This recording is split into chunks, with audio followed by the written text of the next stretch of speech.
Muling napag-usapan sa social media ang relasyon ni Piolo Pascual at Shaina Magdayaw. Ilang mga report din ang lumabas na nagpakasal na ang dalawa.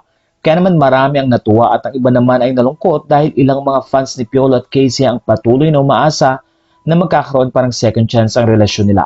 Pero mukhang imposible na ito dahil currently ay may relasyon na rin si Casey at ito nga ay sa katauhan ni Steve Michael Woodridge, isang Filipino-Swiss na nakabase sa Switzerland.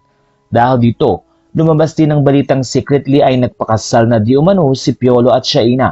Ito ay pinabulaanan ni Christopher Min na ayon sa kanya ay imposibleng mangyari ang nasabing kasalan dahil mismong si Piolo at Shaina ay hindi naman umaamin ng tuluyan tungkol sa kanilang relasyon.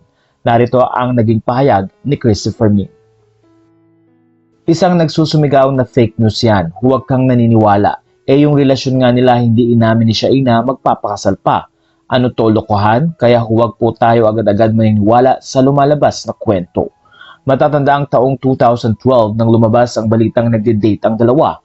Taong 2014 naman ang balitang nag-break sila pero nananatiling special friend ang turingan. Pero lalong umigting ang balita tungkol sa tinatagong relasyon ng dalawa nang makita mga ito na very sweet na nagsasayaw sa Star Magic Ball noong October 2016. Samantala taong 2022 naman nang nagsalita si Piolo Pascual sa interview niya with ABS-CBN. Ayon kay Piolo, kaya lalong umiigting ang usapan sa kanilang relasyon ay dahil na rin sa mga photos na kumakalat sa social media. Sa kanyang pahayag ay sinabi niya ang ganito, I think things got out of hand because of some photos that went around. I guess it's better not to talk about it, let it just die down. Sa bandang huli ay sinabi ni Piolo ang ganito na kung ano daw ang nakikita sa mga photos ay iyon na yon. Because it has been how many years? You always say the same thing anyway, so I guess for now, wala. Yun na yun, what you see is what you get, simple as that. Samantala, umaasa naman ang mga fans ni Piolo at Shaina na sana daw sa bandang huli ay umamin na sila at magkatuluyan. Nasa tamang edad na rin di umano ang dalawa.